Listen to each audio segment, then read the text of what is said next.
할렐루야.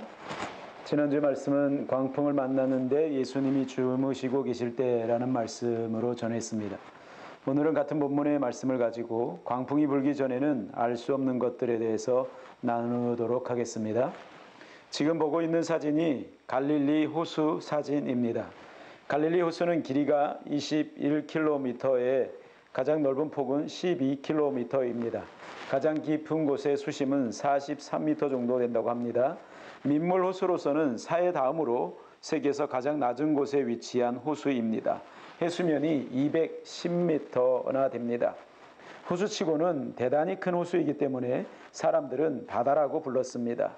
예수님의 사역들 중 많은 사역들이 갈릴리 호수 근처에서 일어났습니다. 무리를 걸으시거나 또 폭풍을 잠잠케 하신 사건도 역시 기적들도 갈릴리 호수에서 일어났었고요. 제자들이 많은 물고기를 잡으시기도 하고 또는 갈릴리 호수 근처에서 수많은 은혜로운 진리의 말씀도 가르쳐 주셨습니다. 부활하신 예수님께서 제자들을 다시 만나신 곳도 갈릴리 바닷가였습니다. 무엇보다도 예수님의 제자들 가운데 리더 그룹격인 베드로, 안드레, 야고보, 요한 이 네 사람은 갈릴리 호수에서 어부로 종사하던 사람들이었습니다.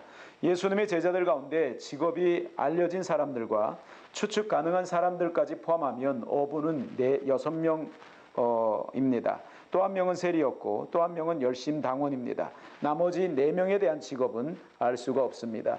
갈릴리 바다에서 어부를 하다가 예수님을 처음 만났든지 다른 현장에서 예수님을 만났든지 그들은 예수님의 부름을 받고 따르기를 주저하지 않았습니다. 우리는 성경을 통해서 문자로만 보던 기적들을 그들은 그 현장에서 직접 체험할 수 있었습니다. 우리는 성경을 통해서 문자로만 읽던 진리들을 그들은 직접 예수님을 통해서 들을 수가 있었습니다. 우리는 성경을 통해서 문자로만 보았던 예수님을 그들은 자신들의 눈으로 예수님의 눈을 직접 보았고 자신들의 귀로 직접 그분의 음성을 들었으며 자신들의 손을 내밀어 그분의 손을 잡을 수도 있었고 그분의 품에 기댈 수도 있었습니다. 그 제자들은 예수님과 함께 한 상에서 먹고 마시며 함께 길을 걸으며 대화를 했던 사람들입니다. 그날도 다른 날들과 다를 바 없이 예수님은 기적과 치유를 행하시고 해변에 모인 사람들을 가르치셨습니다. 그 후에 저녁이 되자 제자들에게 저편으로 건너가자 우리 주님께서 말씀하셨습니다. 마가복음 4장 35절에 그날 저물 때에 제자들에게 이르시되 우리가 저편으로 건너가자 하시니 이렇게 말씀하고 있습니다. 저편으로 건너가자라고 말씀하신 예수님의 말씀에 제자들은 주저없이 배를 타고 건너갑니다. 저 건너편엔 또 어떤 기적이 일어날까? 제자들은 그런 기대와 충만한 믿음을 가지고 예수님과 함께 갈릴리 바다를 건너기 위해 배를 탔습니다. 가다가 침몰의 위기를 만나게 될 것이라고는 상상도 하지 못한 채 배에 오릅니다. 어부들의 출신들이 많으니까 날이 어두워지고 있는데 배를 타고 건너기에 적합한지 아닌지는 너무나 잘 알았을 것입니다. 2000년 전에 배니까 그 배라는 것이 초라하기 짝이 없을 것 같은데 아마 노를 저었거나 돛을 달고 바람을 이용해서 이렇게 갔을 것 같습니다. 아마도 출항을 할 때는 항해하기 알맞은 바람이 불었을 것 같습니다. 예수님이 주무시자 마치 기다리기라도 했다는 듯이 바람이 거세지기 시작하더니 감당할 수 없을 정도가 되었습니다. 폭풍은 몰아치고 파도는 작은 배를 집어삼킬 기세가 되었습니다. 지금 보고 있는 갈릴리 바다 폭풍 그림 보이시나요? 이 그림은 갈릴리 호수의 폭풍이라는 작품으로 1633년도에 렘브란트가 그린 유명한 그림입니다. 그림이라도 보니까 그때 상황이 좀 감이 오나요? 파도가 배를 집어삼킬 듯한 기세임을 알 수가 있습니다. 이런 폭풍을 만나기 전까지는 알 수 없는 진리들이 있습니다. 오늘 그 알 수 없는 진리들 2가지만 간단하게 한번 생각해 보도록 하겠습니다. 폭풍을 만나기 전까지는 절대 알 수 없는 것들이 있습니다. 그것은 첫째로 자신이 연약한 존재라는 것입니다. 마태복음 8장 25절에 그 제자들이 나와 깨우며 이르되 주여 구원하소서 우리가 죽겠나이다. 폭풍을 만나면 비로소 깨닫는 것이 인간이 별거 아니구나입니다. 이것을 모르면 교만한데 이것을 깨닫는 순간 겸손해집니다. 이걸 모르면 힘이 들어가는데 이걸 알면 힘이 빠집니다. 온유해진다 이 말입니다. 이걸 모르면 이 세상에서 뭔가를 이루고 끝장을 보려고 하는데 이것을 알면 죽음 이후의 삶에서 결론을 내려고 합니다. 내 힘으로 안 되는 것이 있다는 것을 아는 순간 그때부터 하나님을 찾고 의지합니다.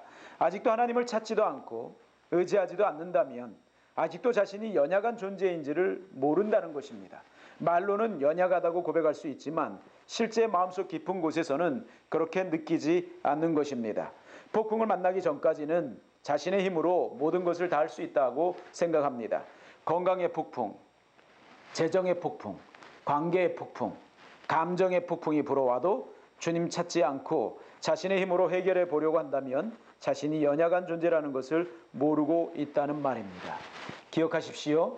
인간은 그저 인간일 뿐입니다. 인간은 피조물입니다. 인간은 죄인입니다. 인간은 조물주가 아닙니다. 인간은 창조자도 아닙니다. 인간은 전능자도 아닙니다. 이 세상의 삶은 영원하지도 않습니다. 주님이 부르시면 이제 됐다, 그만이다 말씀하면 모든 것 다 내려놓고 돌아가야 하는 것이 인간입니다. 여러분, 국가나 정부나 사상이 아무리 강하고 그렇게 보인다 할지라도 여러분, 완전히 강하거나 전능하거나 영원하지 않습니다. 이 세상에 있는 국가들이 그렇게 전능하거나 영원하지 않습니다. 강하지 않습니다. 모두가 연약합니다.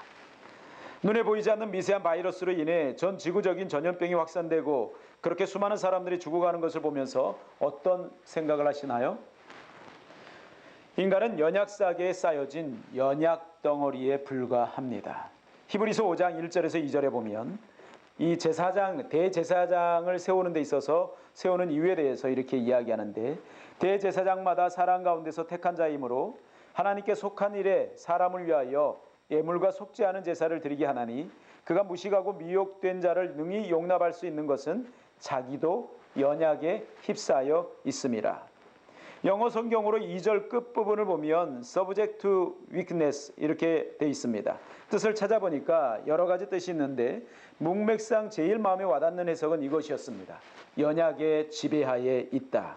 이 말을 한국어 성경은 연약에 휩싸여 있다 이렇게 표현을 했습니다. subject라는 영어는 라틴어 subjectus라는 말에서 파생된 단어입니다. 그 뜻은 밑에 놓인 이란 뜻입니다. 한마디로 그 아래 던져진 이란 뜻입니다. 인간은 연약 아래에 던져진, 인간은 연약 아래에 놓여진 그런 존재라는 말입니다. 연약의 지배하에 있기 때문에 인간은 연약에 쉽게 빠집니다. 대제사장이 하는 일들은 사람들을 위하여 하나님께 예물을 드리거나 제사와 기도를 하는 사람입니다.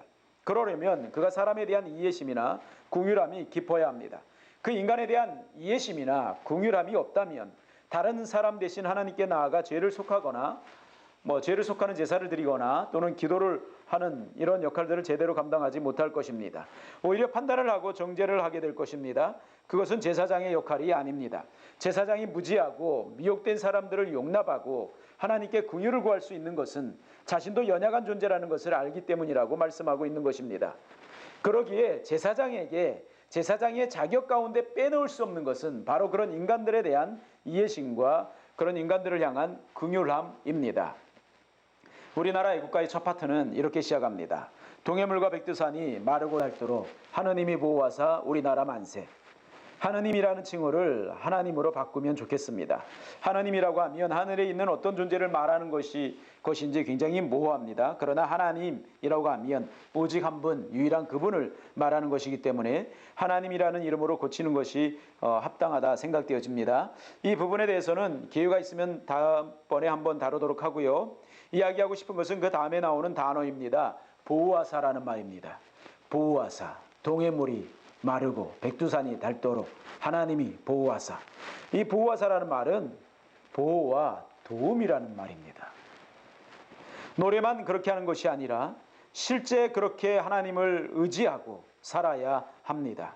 동해물이 마르고 백두산이 닳도록 하나님의 보호하심과 도와주심이 끊어지지 않는 삶 되길 축복합니다. 보호하사라는 말과 비슷한 말이 성경에 있습니다. 에베네셀이라는 말입니다. 사무엘상 7장에 있는 말씀인데 뜻이 하나님이 도우셨다 이 말입니다.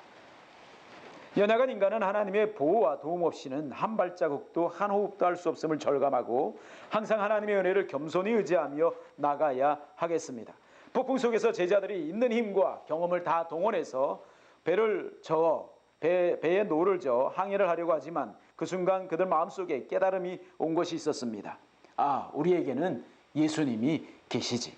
폭풍 때문에 예수님의 존재를 잊어버렸는데 예수님은 폭풍 속에서도 계셨습니다. 할렐루야.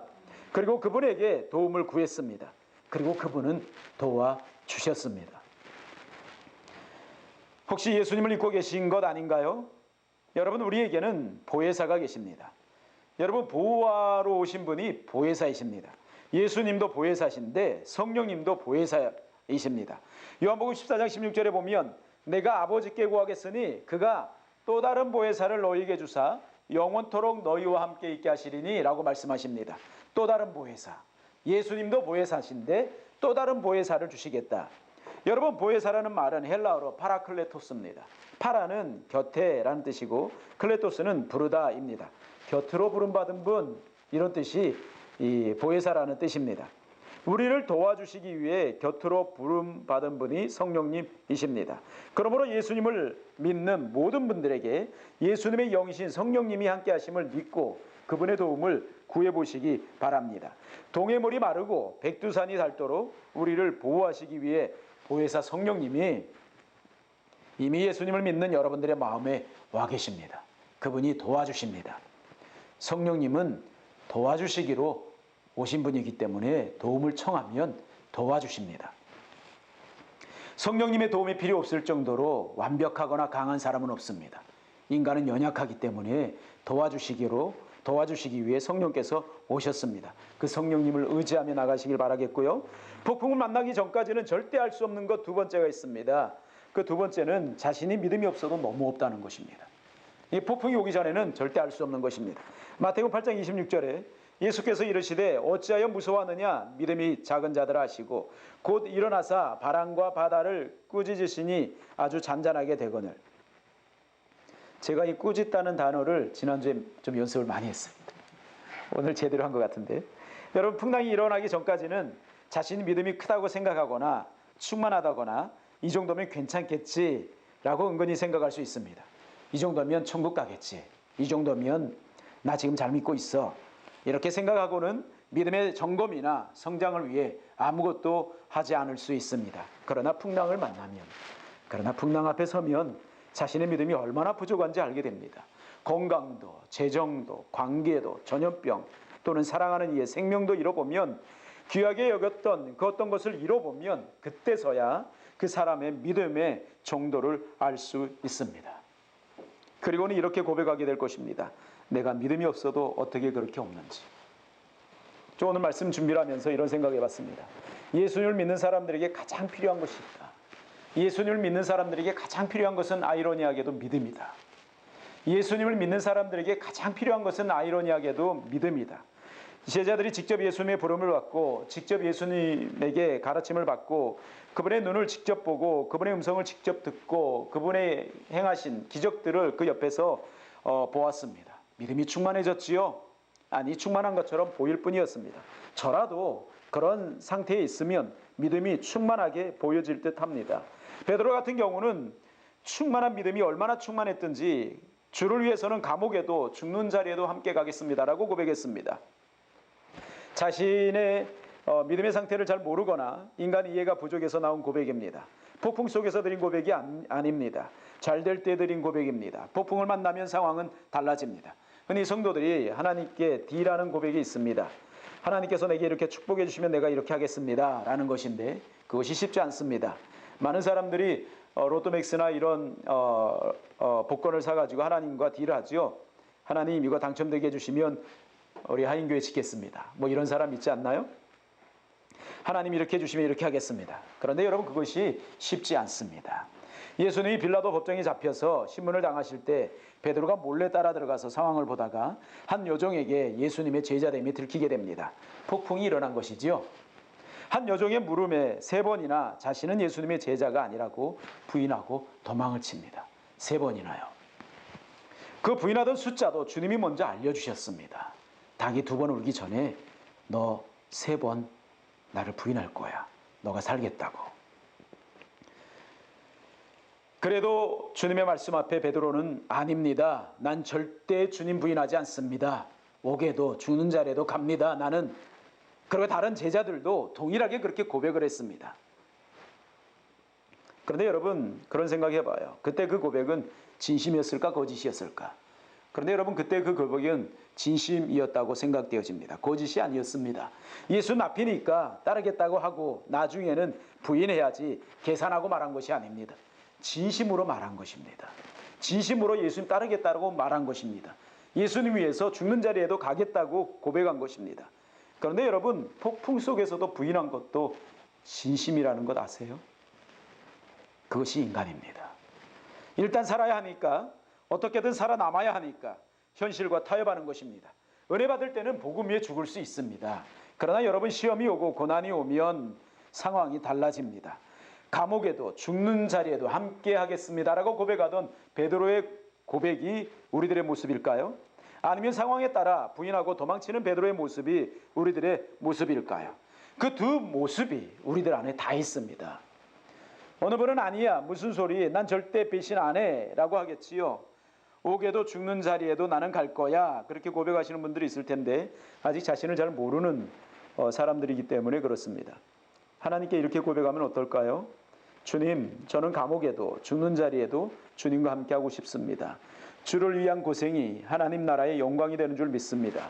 그러나 그걸 알매도 불구하고 저는 언제라도 주님을 부인하고 도망할 수 있는 연약한 존재요 믿음이 부족한 존재입니다. 저에게 폭풍 속에서도 주님을 고백하고 주님과 동행할 수 있는 주님의 은혜가 필요합니다. 그 은혜를 끊임없이 부어주옵소서. 그렇게 고백한다면 그분은 폭풍 속에서도 길을 여실 것입니다. 그리고 우리들은 승리하게 될 것입니다. 하나님께서는 모세를 통해 율법들을 기록하게 하셨습니다.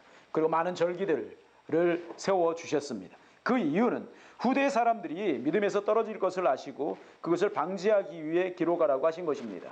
놀라운 것은 우리 하나님께서 모세가 느보산에 올라가 죽기 전에 모세에게 하신 말씀이 있습니다. 너희들이 이스라엘 백성들이 가나안 땅에 들어가면 그들이 나를 배신하고 우상 숭배하게 될 것이다 라는 이런 말씀입니다. 타락할 것을 미리 말씀해 주신 것이죠. 그래서 그들에게 미리 하나님의 뜻을 살 수 있도록 가르치라고 율법을 주시고 하나님의 은혜를 잊지 말고 살라고 절기들을 세워주셨습니다. 그러면 사람들이 부지런히 주의 말씀을 가르치고 또는 배우고 성심으로 잘 배우고 순종해 가면 되는 것인데 이스라엘 백성들이 그렇게 하지 못했습니다. 그래서 망했습니다. 여러분 자신들이나 자녀들이 믿음이 좋다라고 생각한다거나 크다라고 생각하지 마십시오. 우리들의 믿음이나 자녀들의 믿음이라는 것이 풍랑 앞에 서면 한없이 작아질 수 있다. 넘어질 수 있다. 부인할 수 있다. 라고 생각해야 합니다. 여러분들이나 여러분들의 자녀들이 예수님을 부인하고 도망갈 수도 있다라고 생각해 본 적 있습니까? 그럴 수 있습니다. 사도 베드로가 그랬다면 우리들도 충분히 우리들의 자녀들도 충분히 그럴 수 있습니다. 누구나 폭풍이 불기 전까지는 자신만만합니다. 그러나 폭풍이 실제 불기 시작하면 그 폭풍은 자신만만했던 믿음도 마음도 비전도 열정도 모두 불어 날려버립니다. 그럴 수 있음을 전제로 하고 믿음을 점검해야 됩니다. 자녀들의 믿음도 점검해야 됩니다. 꺼진 불도 다시 보자라고 말한 것처럼 자녀들의 믿음, 우리들의 믿음 다 점검해 봐야 합니다. 주님이 함께 하심을 잊고 내 힘으로 해보려고 했던 것을 내려놓고 주님의 이름을 불러야 합니다. 어떤 상황 가운데서도 주님 의지하고 나가야 합니다. 여러분들의 마음에서 주무시고 계시는 예수님을 깨우십시오. 여러분들의 마음에서 주무시고 계시는 예수님의 영을 깨우십시오. 여러분들의 마음에서 주무시고 계시는 예수님의 이름과 예수님의 이름의 그 능력을 깨우십시오. 예수님은 주무실 때조차도 예수님이 하나님 되심은 온 우주 만물을 통치하십니다. 결론을 내리겠습니다. 예수님은 마리아의 뱃속에 잉태되시기 전에도 하나님이셨고 잉태되신 상태에서도 하나님이셨습니다. 태어나셔서 구유에 누이셨을 때도 하나님이셨습니다. 예수님이 아기 하나님이 아니셨습니다. 성장이 필요하신 하나님이 아닙니다. 존재 자체가 하나님이십니다. 주무신다고 하나님이 아닌 것이 아닙니다. 예수 육신의 몸을 입으신 예수님이 주무신다고 우리 신성이신 하나님도 주무시는 것이 아닙니다. 그분이 모든 상황을 통치하십니다. 그분이 일어나십니다. 갑자기 바람이 거세집니다. 풍랑이 일어납니다.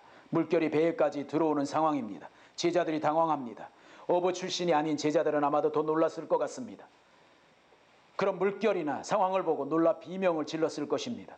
주무시다가 일어나신 예수님의 눈에 두려움이나 당황스러움이 가득한 제자들의 모습이 들어옵니다. 그 순간 예수님의 마음에 이런 생각이 스쳤을 것입니다. 이들이 아직도 나를 믿지 못하고 있구나. 기도하겠습니다. 다 같이 우리 한 목소리 한번 기도했으면 좋겠습니다. 여러분들이 기도할 수 있는 그런 환경이 아니라 할지라도 마음속으로 기도해도 되고요. 또 소리내서 기도할 수 있는 이런 가정 환경이라고 한다면 소리내서 우리 하나님 앞에 크게 기도하지 않아도 괜찮습니다. 오늘 말씀 들은 거 기억하면서 하나님, 나는 우리들은 연약합니다. 믿음이 부족합니다.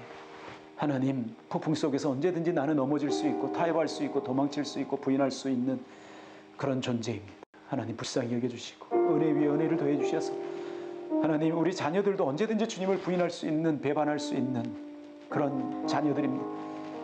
하나님, 끊이지 않고 폭풍이 불어오는 이 세상에서 믿음을 지킬 수 있고 비전과 열정을 지킬 수 있는 우리들의 자녀들 될 수 있게 해달라고 우리 한 목소리 한번 다 같이 기도하겠습니다. 아버지 하나님, 은혜를 감사합니다. 저희들 붙잡아 주시고 오늘 이렇게 우리 하나님 앞에 나와서 찬양드리고 기도할 수 있는 은혜를 허락하시고 감사합니다. 저희들 부족합니다.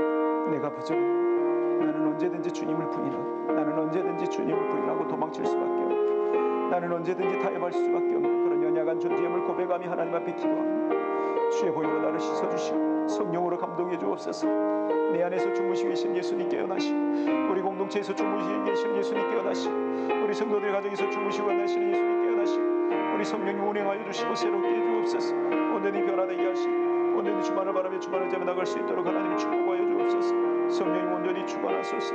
온전히 주관하시고 새롭게 하옵소서. 온전히 변화되게 하옵소서.